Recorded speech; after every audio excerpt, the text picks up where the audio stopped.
Before we start this podcast, we'd just like to give a shout out to our sponsors, Amphibipod and Colourful Cresties. They make some amazing products from hides, bowls, vines, and other awesome products that enrich the lives of your reptiles. Please do check them out. Hello and welcome to episode 13 of the Herping Hour podcast. So today we're excited to be welcoming Tom from Exotics Keeper magazine and chatting to him about how to keep the keen herp enthusiasts informed. Yeah, so thank you for having me on the podcast, guys.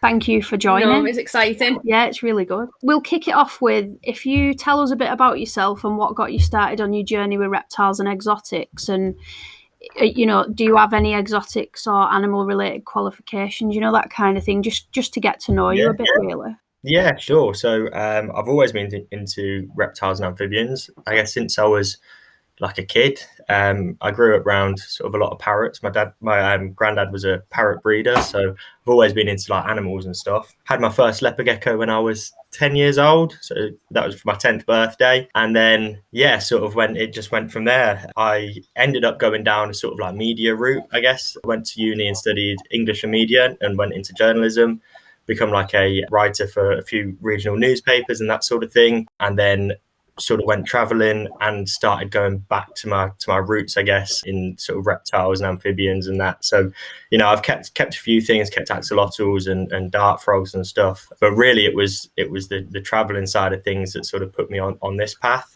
So I started off sort of traveling around sort of Southeast Asia, went to Malaysia for a bit, Thailand, and then just started like documenting my experiences with reptiles and amphibians.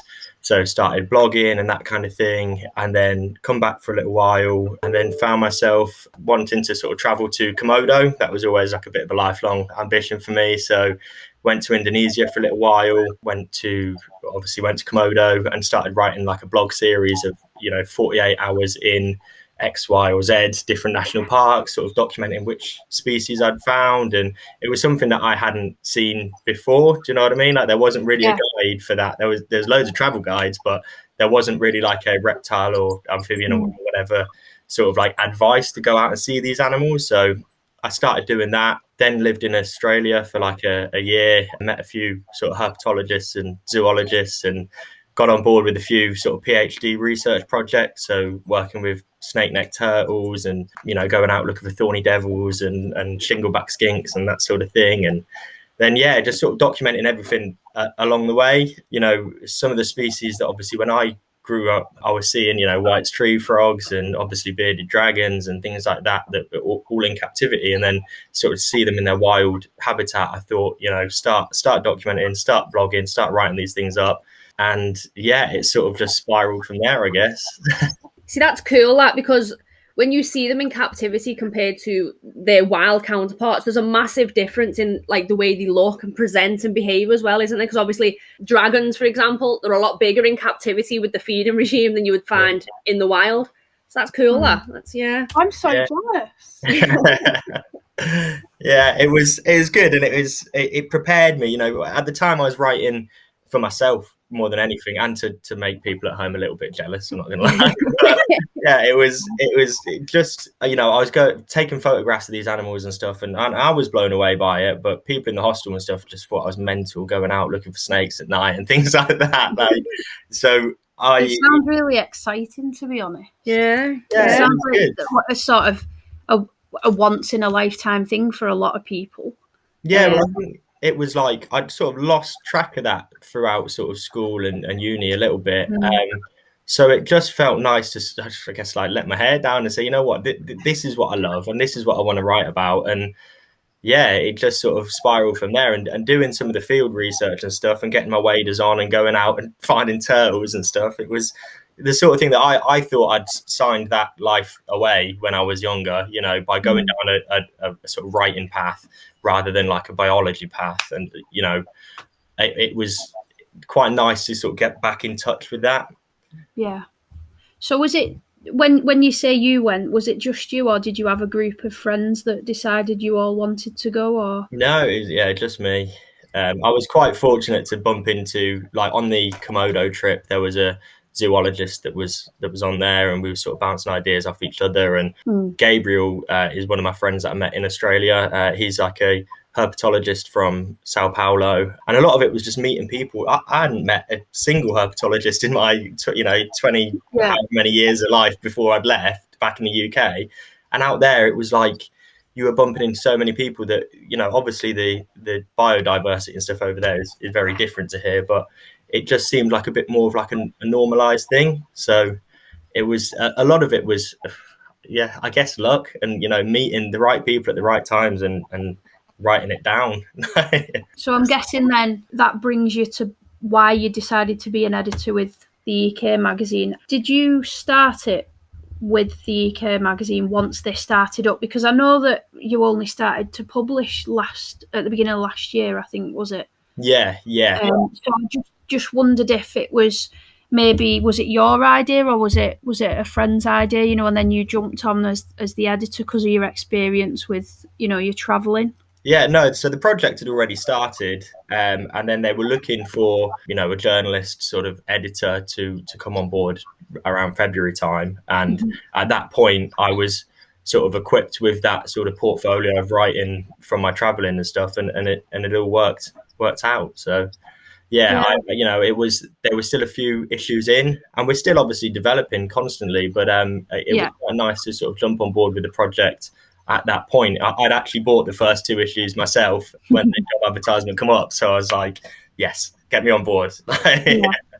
It sounds like it fits fantastically with what you want from life as well. And with your qualifications, it sounds like a dream job for you, really. Yeah, because most times when you want to specialise in reptiles and stuff, you do like obviously biology, you do the animal courses and stuff, where you've got the best of both worlds there. You've stuck with your media, and then you're getting the herping side as well. Yeah. Brilliant. Yeah, absolutely. I honestly, when I took the job on, I couldn't believe it, to be honest. I was so pleased like that had sort of gone full circle for me. So even now, what are the chances? My writing, my travel writing was very animal led, but I thought there's probably more career options in travel writing. What's the chance of finding a magazine that's all about reptiles and amphibians, and I can just run with it? So yeah, it's crazy that come up at that time, and I'm absolutely passionate about the magazine, and it's nice to see it grow as well. Yeah, brilliant. It's fate, really. Yeah, isn't it? Definitely together for you. It sounds really cool. So in terms of obviously the editing side, so how difficult is it to create a magazine in terms of, putting it together, what article you want to feature in that month, and working around other people's timelines, for the things that you include in it? So there's a team of us, there's a few of us that work together. So Scott basically is content lead, so he sort of manages a lot of the content, and obviously our partner brands and advertisements and things like that, and we'll discuss. There's a few other people in the team, Amy, who's a qualified herpetologist, and several other people that sort of get involved in planning content. So obviously the idea of the magazine itself is to improve welfare for all animals, so we can sort of plan ahead, I guess, with certain species that are very popular. So we know that we want to cover bearded dragons, leopard geckos, king snakes eventually, so we can sort of drop them in at some point, and then it's just a matter of finding the right person to talk to.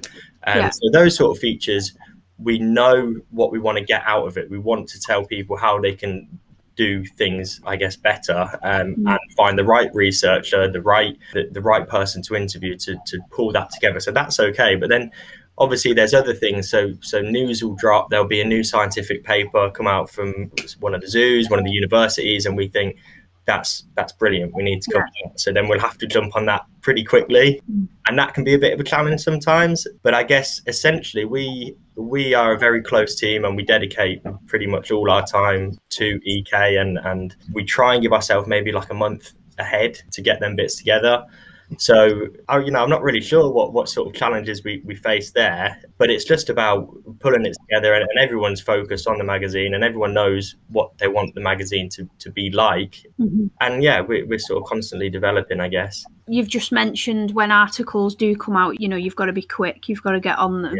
But do you tend to try and actively source them yourself, or do you also have people that make you aware of an article that's come out and maybe want you to feature it in the magazine?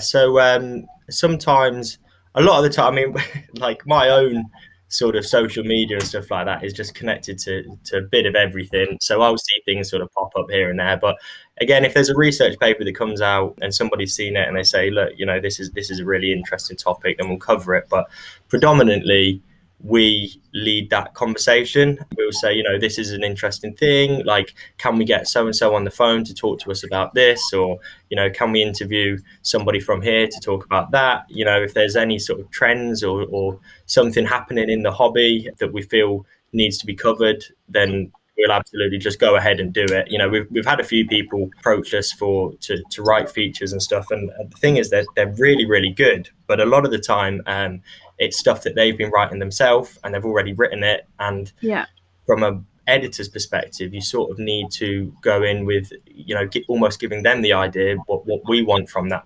feature.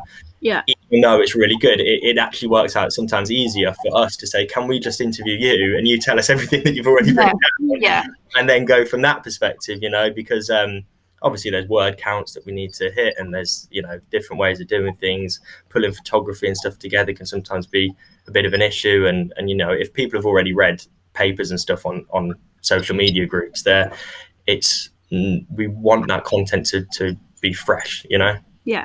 Something new. Yeah. I think with that though, there's a lot of good groups on Facebook in regards to advancing the husbandry and the science behind heating elements and the lighting elements and everything, but not everyone knows about them. So when you've got like a magazine like yourself that's pushing that to the forefront, and you can go into a reptile shop and get it, you know, order it online, it's reaching more people than necessarily the Facebook groups would. Because although a lot of people want to advance the husbandry, they aren't aware of these types of groups or the papers that are put online and stuff, and you don't always know what to trust online when it comes to reading things, because a lot of things come up as myths and stuff. So it's beneficial, and I think it'll be reaching more people than just the groups and such would be. Well, that's it. I mean, a lot of the people that join these groups go out with the idea of, I want to advance my husbandry. Like, these are the right groups to join, and this is how I want to do it. And, you know, very eager to sort of learn. Whereas I guess with EK, we have got a wide sort of readership, I guess. But, you know, somebody might be interested in one side of exotics and then find that actually, hang on a minute, that, you know, UV is beneficial for this species as well. Or, you know, I didn't realize that about lighting spectrums or heating spectrum or this product or that product, because they've been interested in it. It sort of changes, doesn't it? You know, so unless you're constantly looking for that information, you know, the groups are brilliant and they have that up-to-date information, and they're some of the best that run these groups. So I absolutely support them, but having it in the context of, you know, nice pictures and stuff like that surrounding it, it's people, you know? Yeah, it's a lot easier. I mean, I make all my own cur guides for my reptile group online. And I try and do all my own diagrams and such, because again, some people can find it easier to digest if they can visually see an image, you know, of what the setup needs to look like. And you know, we always promote UVB because, again, I know there's not a lot of science behind it, you know, to say, yes, this definitely needs to be. But we are on the side of, you know, it is needed rather than just beneficial. So we try to put that across in everything that we write up, because I do a lot of UVB testing, as you know yourself. You've seen some of the stuff that I put out with, you know, trying to advance racking systems. But again, like I said, racking systems, they'll always be a part of the hobby. It's just, you know, we can advance and we can try and push people in a better direction, you know, than what there is now. So yeah, I do agree that with the likes of the magazine, it's beneficial to you to visually see what you put out there alongside what you write up. Yeah, absolutely. And it is like a bit of a rabbit hole when you go down any of it. You know, everything's got a relationship with something else, you know, with herpetoculture. You can explain one side of things and it still leaves other things to be, you know, to talk about. So with like a subscription service, if somebody knows that, you know, one issue they're talking about, say, UV, and then the following one we talk about supplementation, then they get that relationship probably easier. The correlation. Group. Yeah, and then, you know, you can talk about heating and temperatures and stuff and what that means for your animal, and then hopefully over time that then builds up that knowledge base. The majority of the magazine itself is finding the expert who's got that knowledge, who knows that that knowledge and that sort of research and that scientific backing to turn around and say, well, this is what I think, this is how I've been doing it, and you know, having a few different perspectives. But predominantly, if somebody's doing something well and seems like it's scientifically backed, then it's more about getting their voice out there than it is the EK voice. Yeah, to put it all into perspective, you know, to better voice it for people to understand. Yeah, I get that. Yeah. We know you release a new magazine each month, and it's always packed with like the latest studies, information. Is it time consuming, bearing in mind all those different factors? Because obviously you don't just bring out a magazine dedicated to, say, like one species. There's all different things that you factored into it to make it'll appeal to someone who's interested in anything, really. It's not just like species specific. Does it make it more time consuming? Yes, like absolutely. Yes, yeah. It's as I say, you know, it is a full-time job. It is out of hours interviews. If I'm interviewing people in different time zones, there's that, you know, I'll jump onto webinars and stuff out of hours because I just need to build that knowledge base and contact base. There's, you know, several conferences and stuff that this year has been virtual, but that would usually be, you know, in person. And if we're out filming and things as well, that's like over a 24-hour period. We'll have to, you know, drive up somewhere and film. So I love it. It's certainly no complaints to it, but it is time consuming. Yeah. And as I say, with getting the right people on board to tell us their opinions, you know, there are certain elements when it comes to reptiles and amphibians. I would say that I'm very, you know, knowledgeable myself. Invertebrates and things like that. There are aspects of exotics keeping where I'm not an expert. So I need to go out and say, you know, we just have a read through this to the people that really are experts, and I go to, you know, invert shows and things like that, and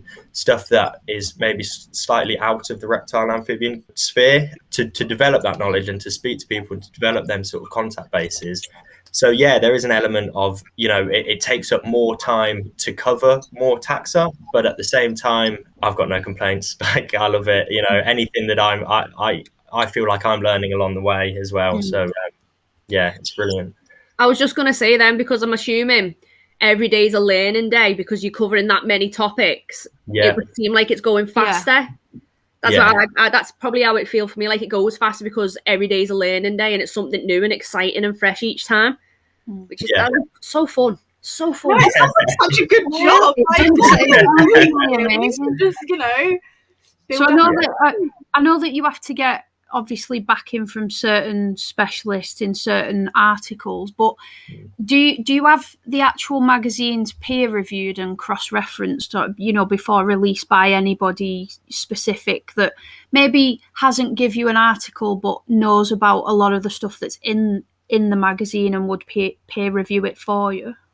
So it's more like a case-by-case thing. We don't necessarily have like a process of somebody else having the final say necessarily, but at the same time, you know, we're talking about these groups and stuff. If you look at, you know, my phone book and that sort of thing, all your big brands, the big names in a lot of the groups, as well as people on the team who are, you know, absolutely qualified to talk about these things. The product development guys who do endless testing for pretty much every product on the market, you know, I'm talking to these guys like every week, you know, at least every week. So the peer review side of things is more a matter of if there's something that seems like it could be contentious or it could be, you know, or it needs backing. Obviously, I'll run it past somebody and say, you know, what do you think of this? Even full features. If I'm going to do a feature on lighting, for example, then there's certain people in the industry that I'd say, yeah, will you have a look at that? But at the same time, yeah, the actual process itself is largely done in-house. And then anyone that's sort of contributed to the magazine. So if there's 2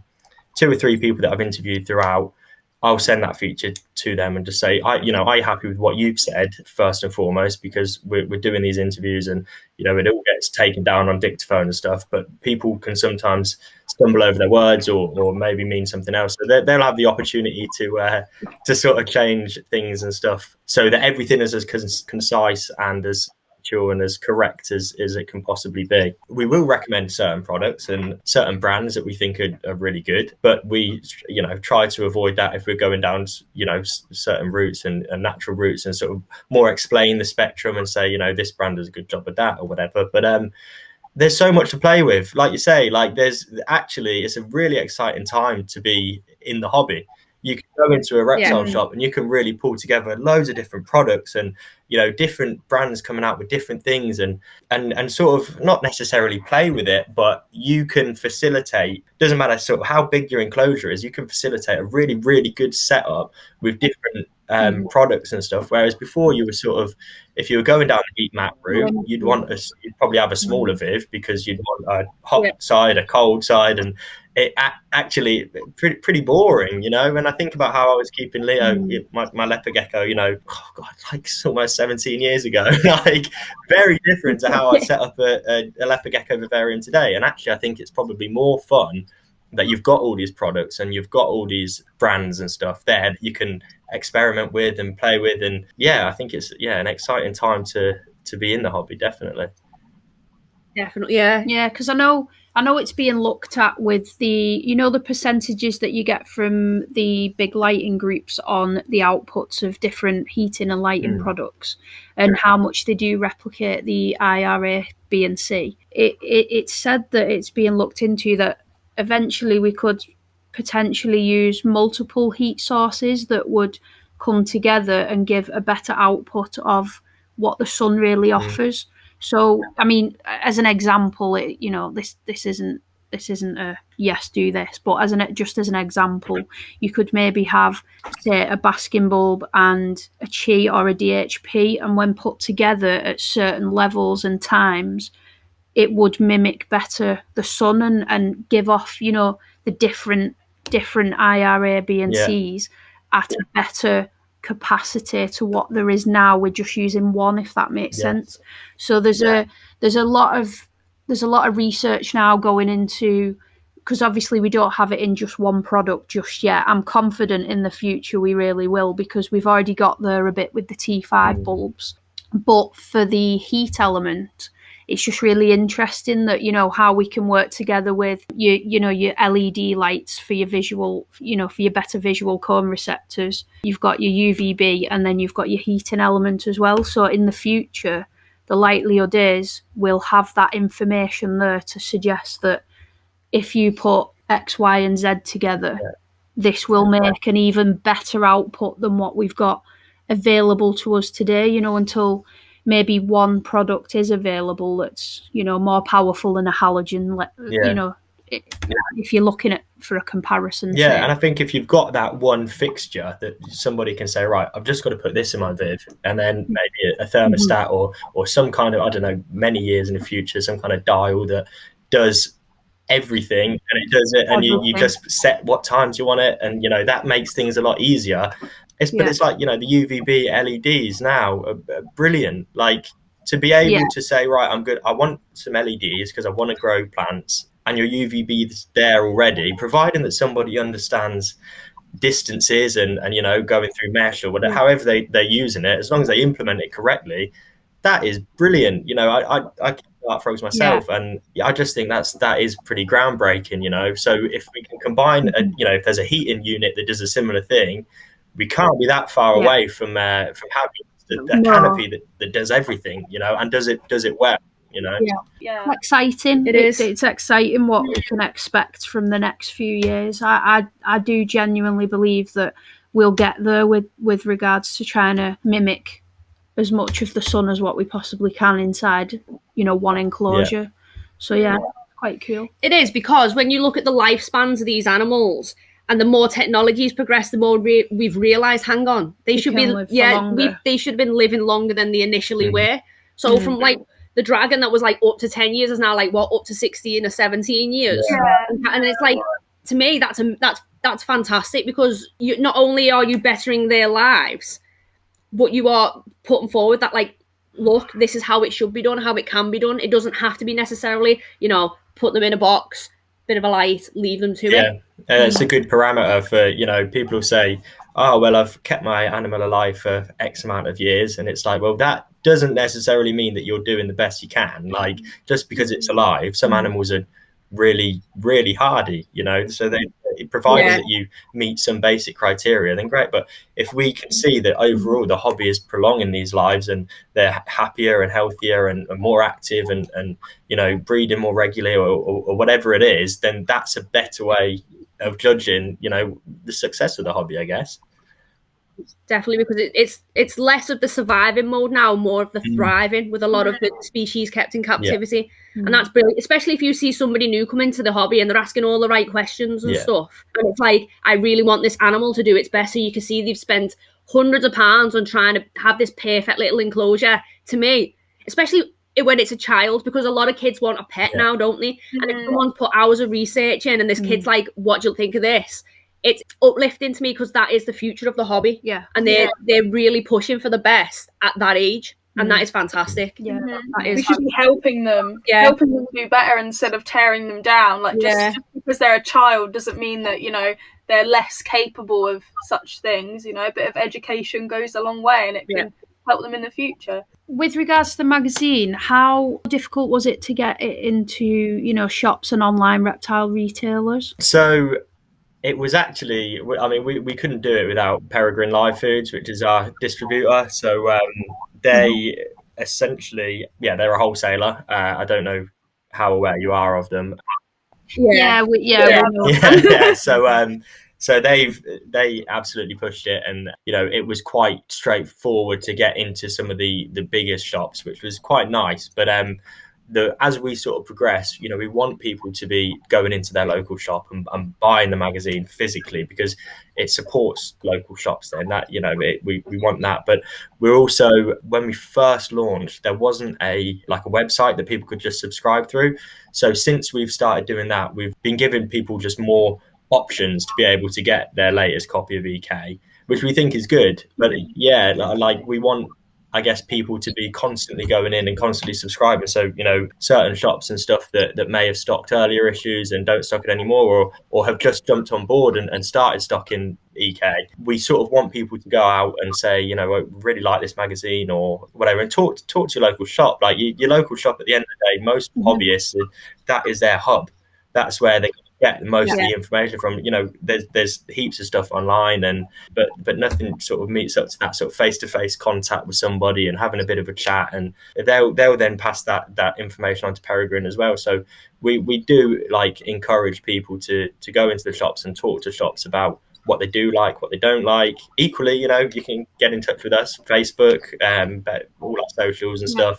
But I guess for a lot of people, the online subscription is the easiest way of getting the magazine, and you know, it gets delivered straight to your door, and it makes it more accessible as well. Yeah, I think that's it. It's like, you know, and you've got something to then look forward to every month, rather than thinking, oh, I've got to go and get this. I've got to remember to get it before it leaves and faff around like that. Some people obviously don't have time to do that, so. Yeah, I like the fact that you can order online. My bank card doesn't like the idea.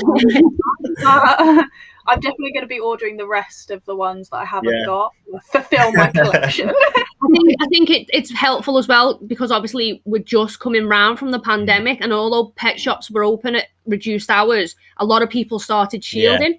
And if you couldn't get out, but you, obviously if you're not being able to get out more, that's giving you a little escape as well, like a magazine. Yeah. Some people, it's just a piece of paper, but to others, it's an escape for a few hours, especially if you're shielding on your own and stuff. Yeah. It's nice to have that option. Yeah, and there. I think we've had quite a bit of good feedback from reptile enthusiasts that absolutely love the magazine, and then they give it to their kids and they love the pictures, you know, so ticking all boxes there, you know? Yeah, Emily loves it, doesn't she? Saying that, our daughter, she's been hoarding them, just holding them, because she doesn't understand the words because she's only 4, but all the pictures, she wants to know which each animal is, where they are, where they live and stuff. So, because obviously she's always been around reptiles. Her and her little sister absolutely love them. So now she's at the artistic age, she'll try and draw them and stuff, and she'll use your book as a reference to draw a dragon, or a frog or something. She kept the one with crested geckos in, didn't she? Yeah, we're not allowed that one. No, she wanted to take it to school and show all her friends and everything. So we're gonna have to do a drawing competition next, and I think. That would actually be such a good idea, doing like a drawing competition. You would love that. Yeah. Really Yeah, cool. and as well, if You'd have about 7 entries from just here. Yeah. Like she'd be sending there's different names under each one. Yeah. Same address though. Where's that coming from?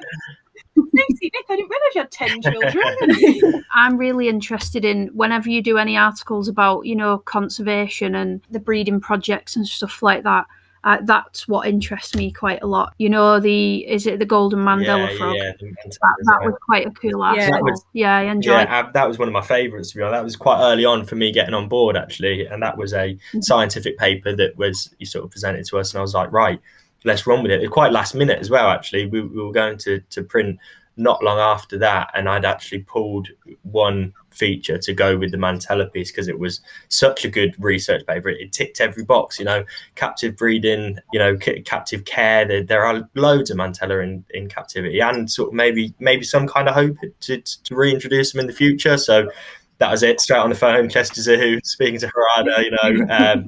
They emailed a few of the sort of like organisations that work with them in Madagascar as well, and that was I was only probably in the job for about a month, and definitely a highlight there. Yeah, I enjoyed it. I really did. I thought it was awesome because it come from Chester Zoo as well. So you're obsessed. Yeah, you love Chester Zoo. I really want to visit Chester Zoo.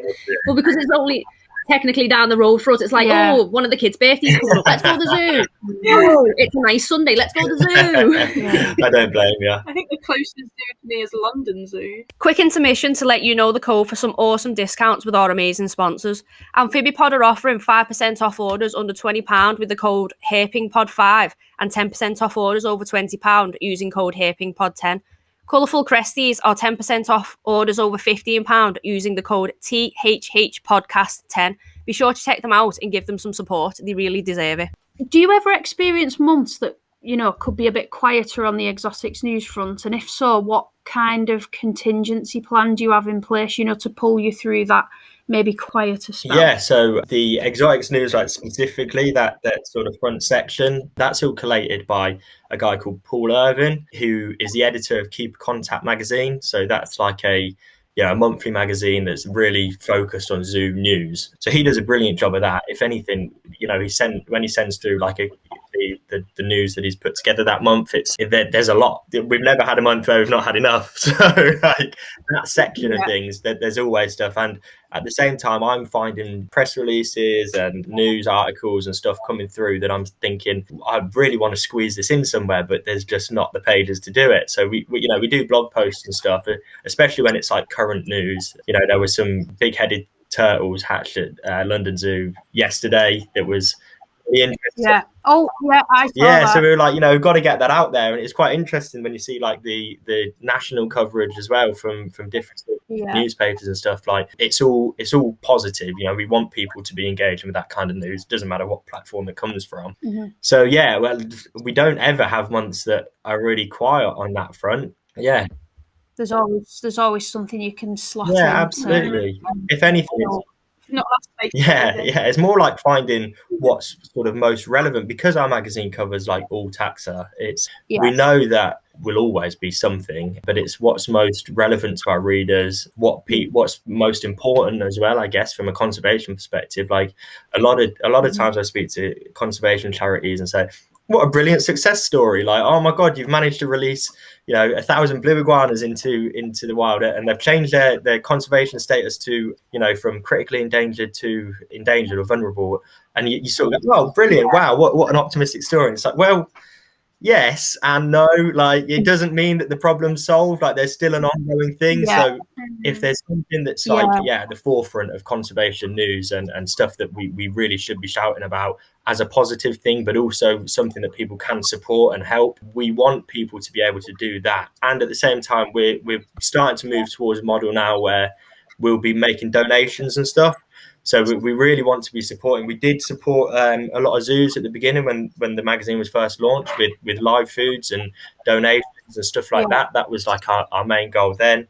Now we're trying to move towards being able to make little donations and stuff whenever we can to support these projects. So over the next few months, there'll be more details on the way that that's going to go ahead. But yeah, if there's something that people can do, that our readership can get involved and they can support that conservation news, then that usually takes precedent. But then at the same time, the exotics news section is just lots of interesting bits, to be honest. In the hobby, not everyone's interested in all species, but when it comes to things like conservation and stuff, I think everyone comes together for that. It's like, it's a collective passion to try and save these animals and push forward, like, you know, it's wrong what's happening to them. And I think that's one of the things I really love about the hobby is I might not like this species or take an interest in like all species, but as soon as something comes out about like we can help them in a way, then everyone's like knitting together like a community. And I think that gets left out a lot.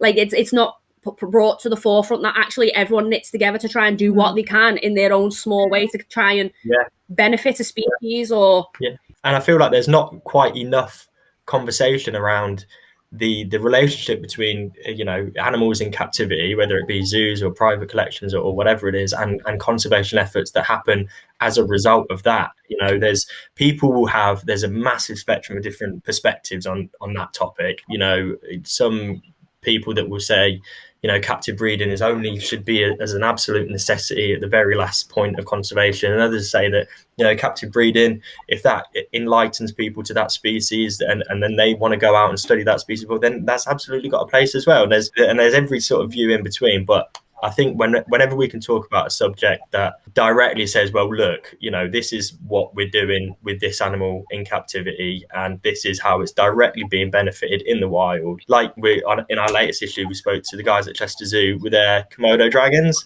and Matt Cook is a really knowledgeable bloke, great to speak to him, and he was saying, amongst everything Komodo dragons, to be fair, like we had to snip down a few bits for the video, and like obviously there's a few bits in the feature as well on training methods, but he was saying the conservation, every captive Komodo dragon in the UK and I think in Europe, but you know, don't quote me, the organisation that then sort of keeps them animals has to donate a X amount to the survival program in Komodo.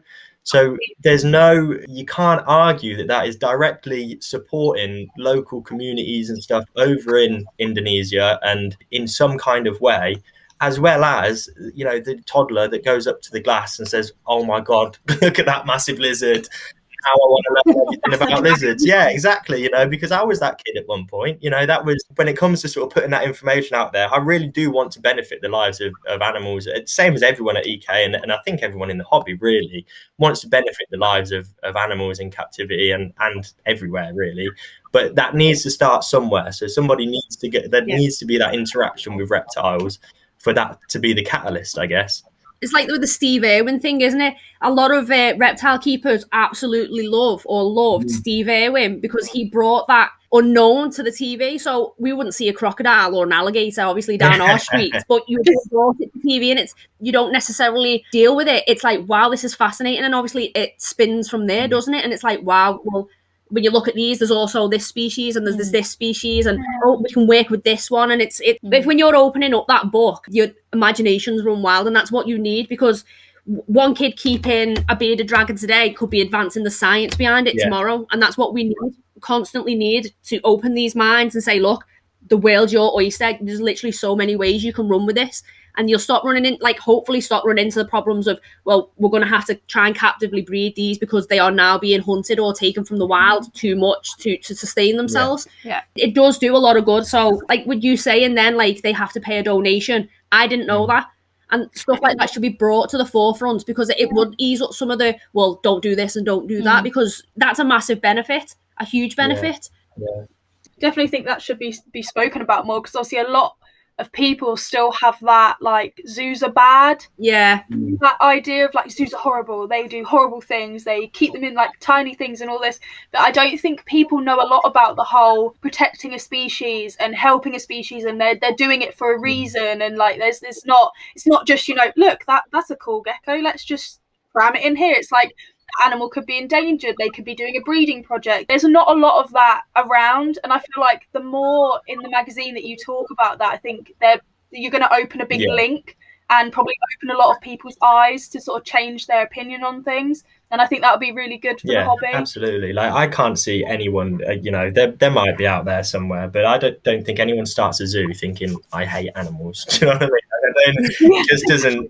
It's stemmed in a passion and a love for it, and without them kind of facilities for zoologists to study certain behaviours and get up close with stuff, we wouldn't know enough to make an impact in the wild. I don't think, anyway. That's my own opinion, and maybe I'm getting controversial now, but I do think, well, of course they absolutely have their place, and if we can highlight some of the relationship between captivity and saving animals in the wild, then I think that's absolutely an important thing that we should be shouting about. Definitely. What kind of stories do you tend to avoid, or you might not be able to feature due to laws or legislations, that kind of thing? So I had a bit of a think about this one, actually. I don't think there's anything. I think everything's on the cards as long as it's sort of reported in like an honest and truthful way. When I was studying for my degree, I was reporting from the courtroom quite a lot, and there was some really sort of touchy subjects and some stuff that you have to learn how to report them and report them fairly and accurately. And for me to say that, obviously this magazine is slightly different to conventional news reporting. It's not like X, Y, and Z has happened, X, Y, and Z said this and done. It's a bit more to it. So in terms of legislations and stuff, I guess we always work alongside AAL licensing. We'd never recommend anyone do anything. If anything, we recommend that people go above and beyond what the AAL licensing sort of recommends. DWA species and stuff like that, we've not really covered in much depth. I'm not going to pass any judgment on any of the DWA stuff, because we always think there's a right and a wrong way to do things, and it's not my place to say what people should or shouldn't keep. But we don't necessarily shout about first time snake go out and bite a king cobra. Do you know? Yeah, there is an element of, we're talking about certain species that we also haven't covered big snakes. Again, people can find that contentious. Probably the majority of new keepers, or our readership anyway, would struggle with big snakes, so we just don't we don't need to talk about them. We'd much rather talk about how to keep your royal python really, really well than we would say building a shed in your back garden and a big it's something. Pick your dad out of the shed, exactly. It doesn't appeal to the demographic that we're probably targeting at the minute. As the magazine grows, and there are some absolutely incredible enclosures for big snakes that I've seen that I think are fantastic, and we've actually got a few things planned to talk to zoos on that front, because like we say, that there's a right way and a wrong way to do it. So, but there's probably, rather than stories that we avoid, more just getting our target audience sort of right, I guess. And I people that are absolutely equipped to sort of keep these snakes, and very knowledgeable zoological professionals, all this thing that would still find a story in our magazine interesting about conservation of another species. So there's elements that we probably would avoid, but not necessarily because of laws or legislations. We obviously operate in all very legally, and we speak with shops and the likes of Reptile as well. A lot of the organisations that influence legislations and stuff, if we need any advice, we can pick up the phone. And so pretty much everything's on the cards. It's just we don't have enough pages to cover it, really. As you said, that there are people in the hobby who are like beacons for keeping these large species. Like, they've gone above and beyond. There's Dougie, I don't know if you're aware of Dougie Smith, and he posts quite a bit, and he built that purpose-built outhouse for his retics, and it's absolutely phenomenal. But your awesome basic keeper coming into it wouldn't understand, like, you are going to need an actual second house for these animals, and that's the only way you can really feasibly keep them, because as pretty as they are, they're quite an advanced species to keep. So as much as you may love them, unless you've actively worked with them or been in for years and are willing to put that money and time in, then just please don't touch them with a barge pole, really.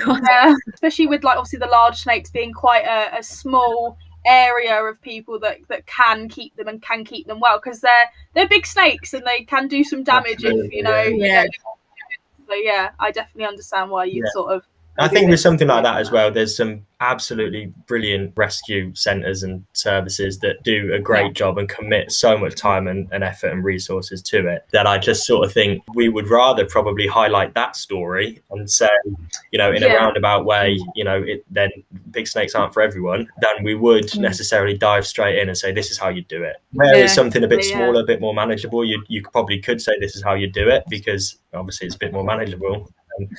There's just certain ways of reporting it, you know.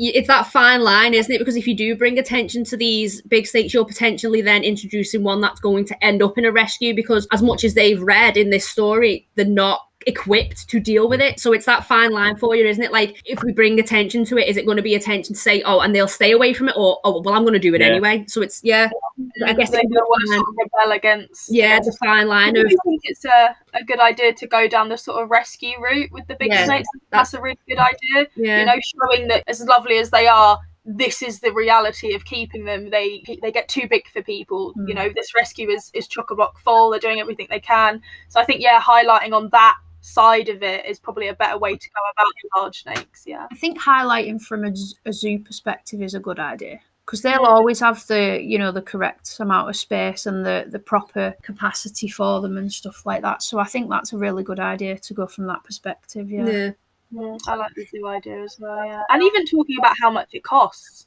even to light, how much it costs to feed a snake that size, the aggression that some of them can have, the cost of the enclosure, things like that. It's not £300 and we're done. It's £15,000 and you're nearly done. Like, in a hobby full of myths and opposition, do you ever get people contesting what you're publishing about, such as they might disagree with some of the information that you're putting in the articles, or is that not something that you've faced? Interestingly, no. So we actually had one comment when I first started, like I think it was one of the first features I'd written. Somebody didn't like the arachnid piece. Didn't really give us much information why, just really sort of didn't like it. And that was actually the only one that we've had like a sort of complaint where somebody's actually emailed in and said, oh, we don't think this is right, and then that was that. They didn't really sort of divulge any more. Elaborate. That's the reason. We haven't necessarily had anyone come back and say, I think this is wrong. And in actual fact, I think I'd feel more comfortable if we did have people saying that. You know what I mean? Like, if we knew that we had that relationship with readers that were saying like, oh, here's my opinion on this, or here's that. Like, I think that would be quite interesting to see, because there's got to be different opinions out there. Always. Even at Doncaster, we went to the last Doncaster and we were speaking to so many people, and a lot of people saying, yeah, absolutely love the magazine. Like, well, can you give us some feedback? Can you tell us something that you don't? They're like, no, we just really love it. And it's like, well, that's all well and good, and it's encouraging, and I'm glad to hear it, But it would be, if we had probably more people coming back and say, oh, you know what, I don't agree with this, or I do think that, then we can get a better probably judgment of how the hobby perceives certain things. Obviously it's still going to be science led. Obviously it's still going to be speaking to experts and researchers and writing in a sort of similar way, but it would we've not really had anyone come back and say, no, I'd completely disagree. Challenges when editing a magazine. Challenges, I feel like I've covered a few challenges, but I guess it's more lots of little ones. The magazine it's like it was a little startup a year ago. It's not something, and it's a niche hobby, and it's one of them things that we're all sort of getting it right. So, even if you look at some of the earlier issues, they're, thicker pages, but less pages, and then covers that sort of like are a bit too sort of like firm. And, when we're going to our printers, we're going in with different things. So over the course of the year, we've had to refine just different elements of it. But rather than like a big challenge to overcome, it's been like, getting the magazine right, getting the cover to something that we want, getting the quality of things there, the right number of pages and content to sort of like do what we want it to do. The website, social media and stuff like that, we're not like got a big social team or anything like that, like compared or not competitors, but big brands and stuff that would occupy that space would have. So it's all just been sort of like a bit of a learning curve. Like we're all reptile focused, so the rest of it, well, reptile. And I guess I have a bit of journalism experience. Obviously, Scott, brilliant with graphic design and stuff like that. So we've got our skills.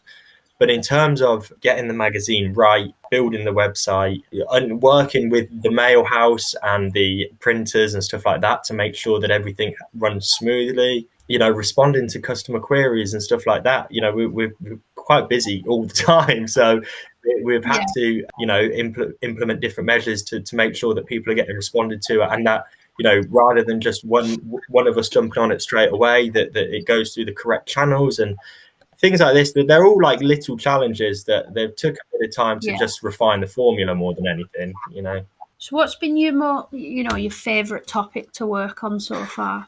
So the Mantella one was a good one. I did really like that. But Komodo Dragons with Matt Cook, I know I've covered that as well. But obviously visiting Chester and going into the enclosure and filming, and that was incredible. The bearded dragon piece, again, I feel like that had a lot of good feedback.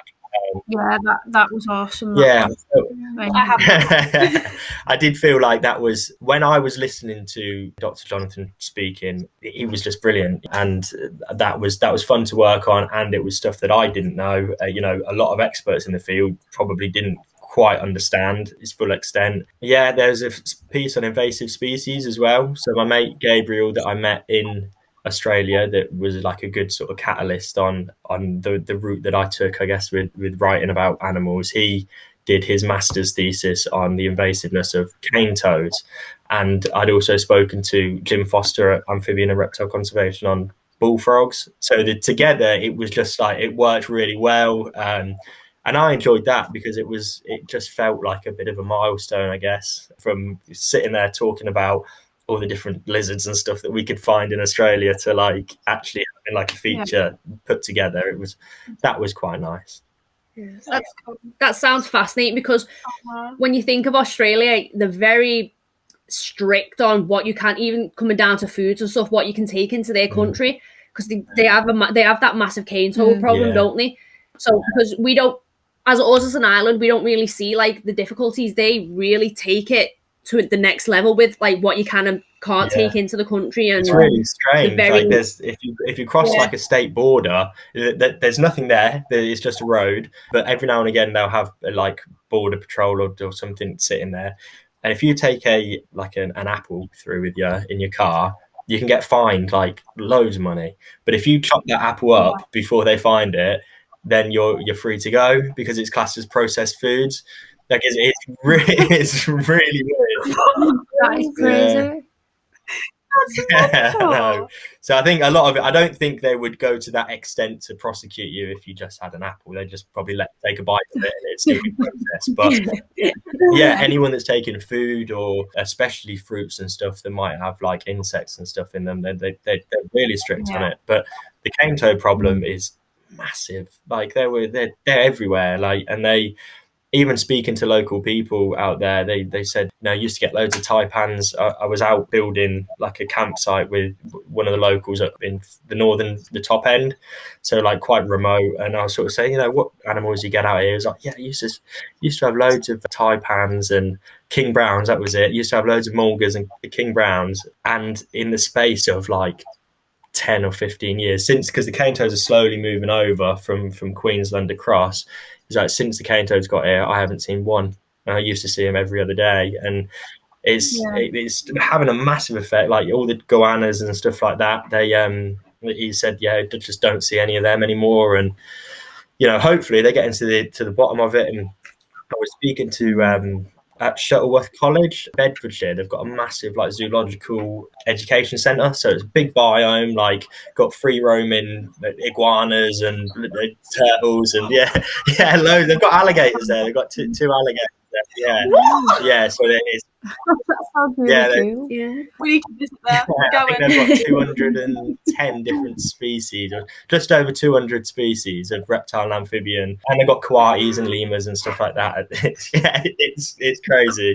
But they're doing some work with cane toad, so they're working with students in Australia on geographically mapping where the cane toads are going to then stop their breeding and stuff. And there was another news article that I'd seen a few weeks ago where there's like a bit of equipment that collects their spawn, and that should hopefully have a bit of a dent in it. But people are working really, really hard for the sake of, just introducing them to eat beetles. But that in itself was like a really interesting thing. And I didn't realize that they actually come from quite high altitudes where it's really like dry in South America, whereas everyone thought they were a tropical species.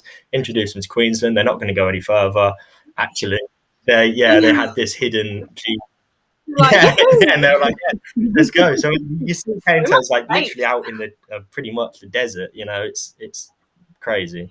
I think you don't, like, until you hear a story of it, you don't actually realize what a devastating impact invasive species can actually have, though. Like, because it's like with the grey squirrel thing. That's the closest thing I can just think of right now. When they came over here, and obviously they started passing that, was it a parasite or something, onto the red squirrel, and it started dwindling their numbers massively. You don't understand that within a matter of years you can annihilate other species just by this one thing coming into somewhere. And it's a scary concept, really, when you think about it. And I don't blame them for being so strict, because what's keeping their biodiversity in their country ticking is essentially being eradicated by something that shouldn't even be there to begin with.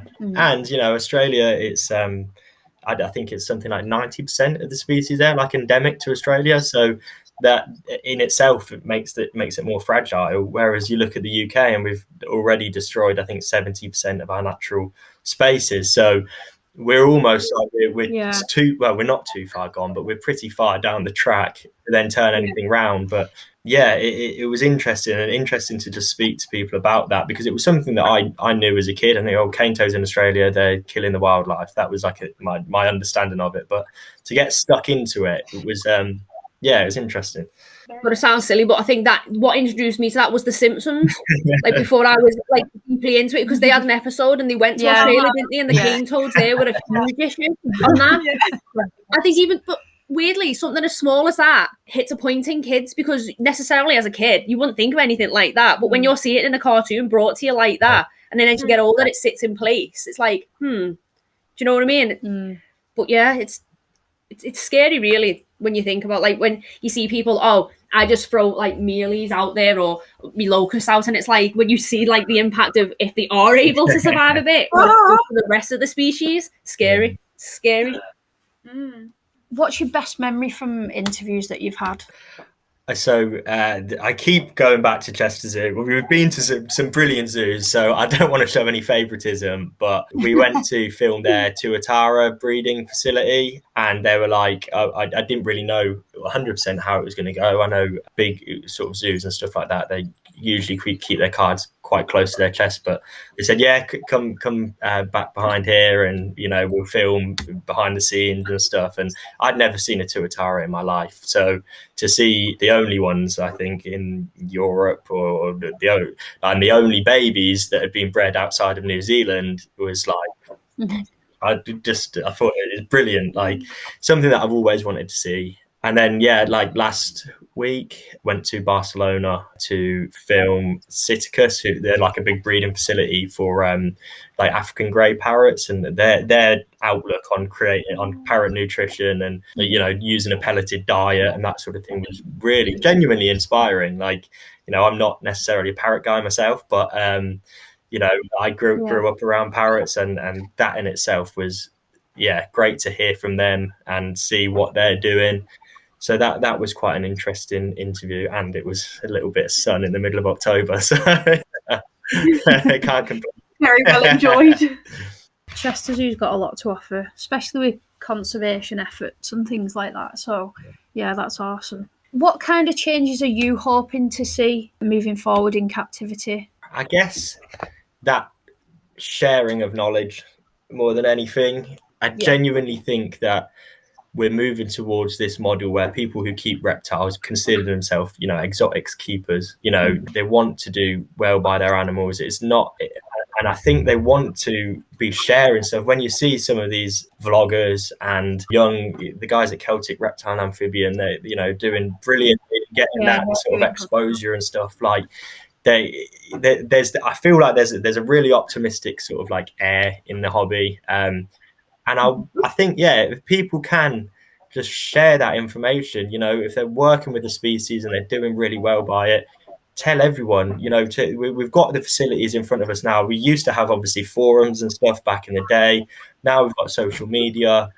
Now there's like vlogging and stuff. And I know we mentioned American style of sort of vlogging and stuff. It can be quite sensationalized. It can be problematic in some respects, but if more people want to go out and share what they're learning and speak to each other and just keep that sort of cycle going, I genuinely think we're gonna advance husbandry massively. The product development side of things is going crazy. There's a lot of incredible brands that are doing brilliant things, and I think it's just a matter of people doing, you know, working with these products, recording what they're seeing. You know, I know things like solar meters and stuff like that, they are quite expensive, but they've absolutely got their place to that's it. You know, if you can tell yourself immediately, right, I'm doing that perfectly, you know, that was never an option back in the day. Like, you know, it's still expensive for somebody who's only got one pet, or, you know,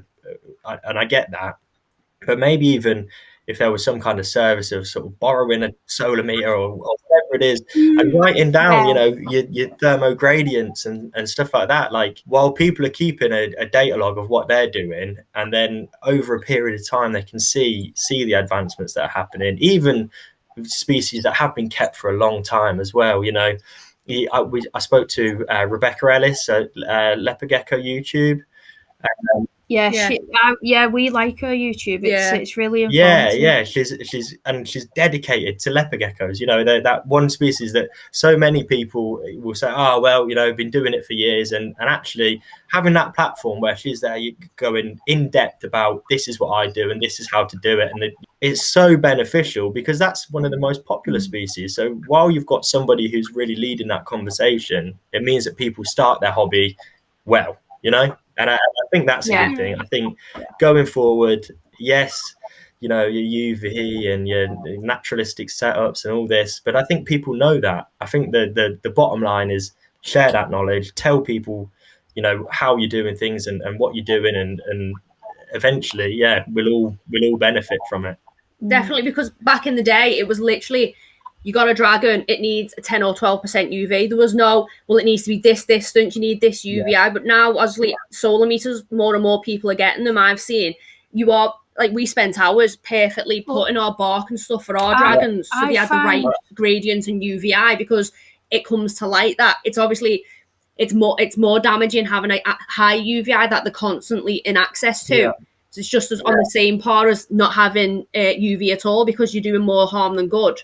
So I find the best about solar meters, and this goes for even newer keepers if they can afford to get one, is when you rip out all the vivariums to clean them and disinfect them, you're able to then use your solar meter when you're putting everything back in again, you know, so that everything's perfect and in the right distance and capacity. So I find that one of the best things about having a solar meter, that you know that when you have to take everything out, you can put it back in really well. And I think that's like good fun, to be honest. Building these enclosures, good fun. Like that's why I sort of think, even with bearded dragons, in that piece we sort of talk about how they're actually quite arboreal. They're sitting trees for a long time.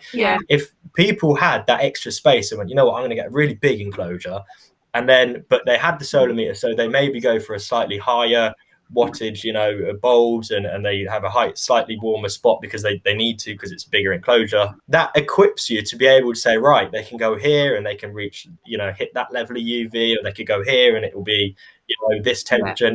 That in itself, I think, is a good part of the hobby. Like I think that's good fun. It's something to do, isn't it? You know, it is. It's a huge advancement, really, compared to what we had in the past. And what's quite cool is, you know, the enrichment side of things. So I've worked quite a lot with Amphibipod, which is obviously one of our sponsors, with the 3D printing, with, you know, like lots of different ideas to bring enrichment out, that kind of thing. I sent him an idea recently.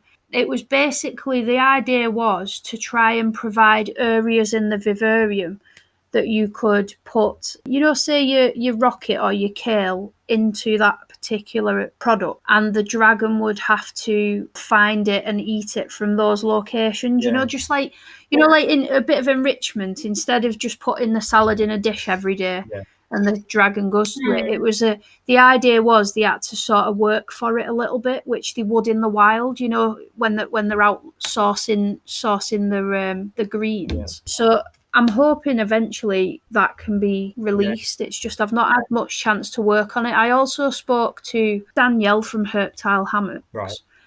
She creates a small circular hanging piece from vines that she knits together.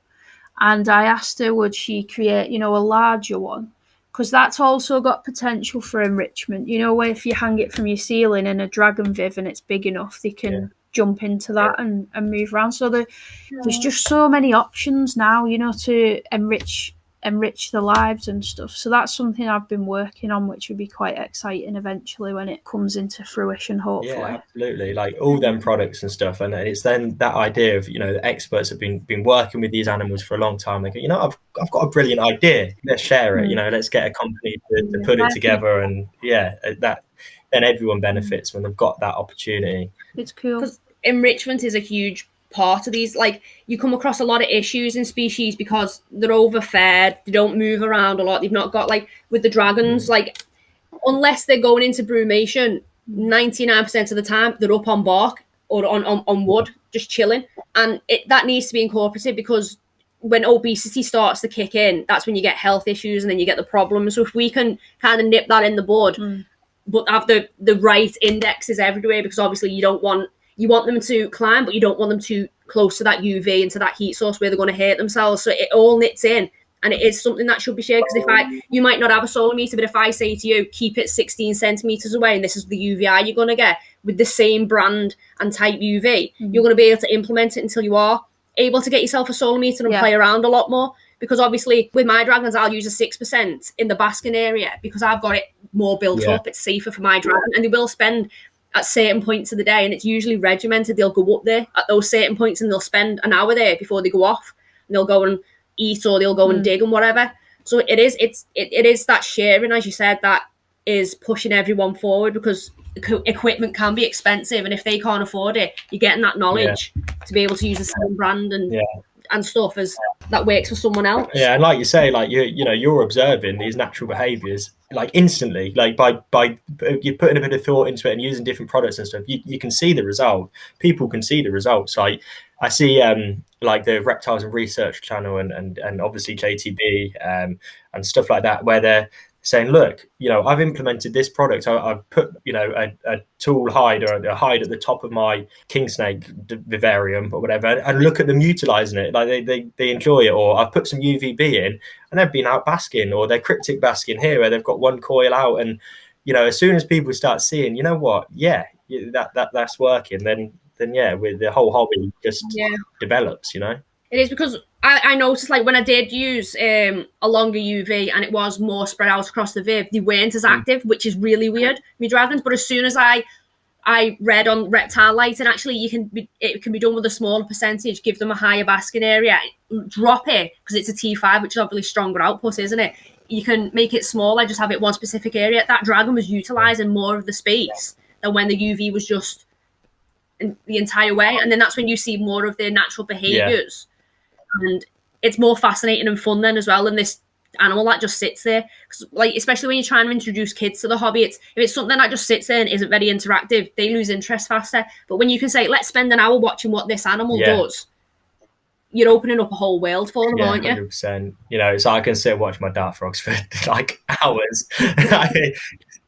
Yeah, they're really cool. You know, like even different species are obviously different. These are tinctorialists, so they're obviously very active all the time. But that's it, you know. But people say, "Oh, can you hold them?" No. Well, why do you want a frog? Well, just watch them for a minute, you know. They're cool. It's like me with my day geckos. I get asked that all the time. Like, why do you want an animal that you can't interact with, like touch and stuff? You can still interact with them. It's just you're not grabbing them, or you know, it's not that type of interaction. There is handling isn't always the only way to have an interaction with your animal. Yeah. Especially if you've got like a massive exoterra and it's all set up beautifully, you could like, it's like a centerpiece. I've said it before, like a centerpiece in your house as well, because that's something you put hours and a lot of money into that you can get that enjoyment back from. So it's not just like, say for example, on a night out, you throw money, you have a bit of a good time, you feel like awful the next day. With your Viv, you're throwing money at it, but day after day after day, you're getting that enjoyment back. And if you move something inside that Viv, you're watching that animal then re-explore. Yeah. And this is like a whole new world to them. So you're seeing those things come out. That it is there's so much scope in the hobby. It's crazy from what it used to be. Crazy. Like, seeing their little characters pop out and stuff. The guys at Reptile Systems have got like an animal room where they test a lot of products and stuff, and they've got this massive vivarium for like a pink tongue skink, like a really tiny thing, but the natural behaviors that you witness from that, like that you wouldn't, people keeping them synonymously as blue tongues and stuff, it's the wrong way to do it, but this massive enclosure, and again you can sit and watch it for hours, and then them sort of big environments and UV in different locations and strategically placed branches and that kind of thing. It just makes your experience more enjoyable as well, and I think that's what people need to start like clocking on to, because as soon as they've seen it in the flesh and they see what that can do, I think you enjoy your own hobby more, you know, as well as the animals' welfare. As a closer question, do you know whether you'll be attending the BHS meeting in March at Drayton Manor? Oh yeah, I've seen that conference. It's a weekend conference. I imagine we will do. Yeah, it's not something that I've spoken to anyone about, but it really isn't. It wouldn't be difficult for us to go. Yeah, and it'll be an interesting one. I think it'll be really cool. Yeah, we're hoping to go either the Saturday or the Sunday. Yeah. We can't stay because we've got children. So. Oh, fair enough. Well, I'll we need to have that conversation, but I'm sure one of us will be. Well, it would be me. I'm sure I'll be there. Acting like you don't know who's going to be the one to go. Yeah, well, there might be a couple of us go as well. Actually, I don't know. But yeah, I'm sure I'll be there. Awesome. So that concludes this week's episode of the Herping Hour podcast with Exotics Keeper magazine. Thank you to Tom for joining us. It's been awesome to hear how the magazine works, as it's been quite a big influence in the reptile community, since it started. So please be sure to go and check out Exotics Keeper magazine and subscribe for all the latest information within the herping community. And thank you very much again for joining. Thank you for having me. It's been a pleasure. It's been awesome. Yeah, we've loved it. Absolutely loved it. Cool. All right, I'll see you all later. Take care. Take care. Bye. Bye.